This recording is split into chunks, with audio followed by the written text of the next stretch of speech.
শীত চলে গেলেই বসন্তকাল, আর এই সময় সজনে ফুল খুব পাওয়া যায়। নিম বেগুনের মতো এটা প্রতিষেধক হিসাবেই কাজ করে। তো আমিও ভাবলাম যে এই সজনে ফুল একবার বানিয়ে ফেলি, আমার তো খেতে দারুণ লাগে। নমস্কার সবাইকে, আমি অঙ্কিতা, স্বাগত আমার চ্যানেলে অ্যাঙ্কিস অ্যারোমা কিচেনে। তো আজকে আমরা সজনে ফুল দিয়ে একটা নতুন কিছু বানিয়ে দেখাচ্ছি। তো প্রথমে সজনে ফুলটাকে ভালোভাবে ছাড়িয়ে নিচ্ছি। ছাড়াতে আমার অনেকক্ষণ সময় লেগেছিল।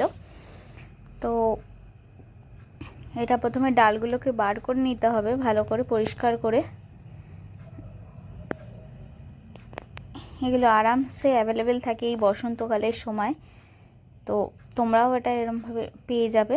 আমি এটাকে এরমভাবে ছাড়াচ্ছি, কিন্তু এটাকে ডালপালা মানে ডালগুলো বাদ দিয়ে তোমরা এমনি এটা পেয়ে যাবে, আর এটা খুব ইজিলি অ্যাভেলেবেল।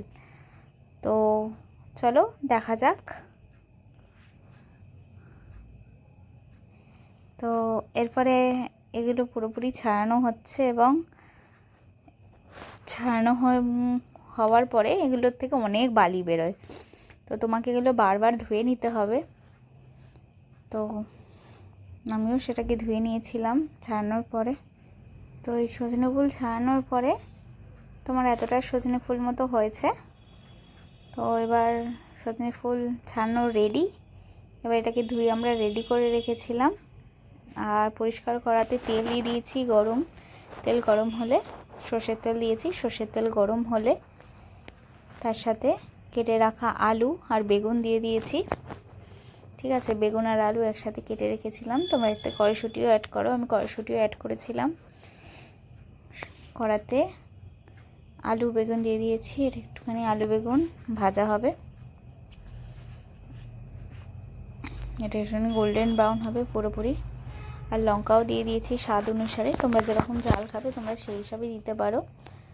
তো এটা দেওয়ার পরে অনেকটা ফ্রাই হবে, অনেকক্ষণ ফ্রাই হওয়ার পরে একটু সজনে ফুলটাও দিয়ে দিয়েছিলাম, তার সাথে কড়াইশুঁটিও অ্যাড করে দিয়েছি। করে নুন হলুদ পরিমাণ মতো দিয়ে দিয়েছিলাম। এরপরে এটা ভালো মতো ফ্রাই হবে, ততক্ষণ পর্যন্ত ফ্রাই হতে থাকবে যতক্ষণ এটা পর্যন্ত জল পুরোপুরি বেরিয়ে যায়। এটা অলমোস্ট রেডি হয়ে গেছে। তো তোমরা অবশ্যই এটা বাড়িতে বানিও।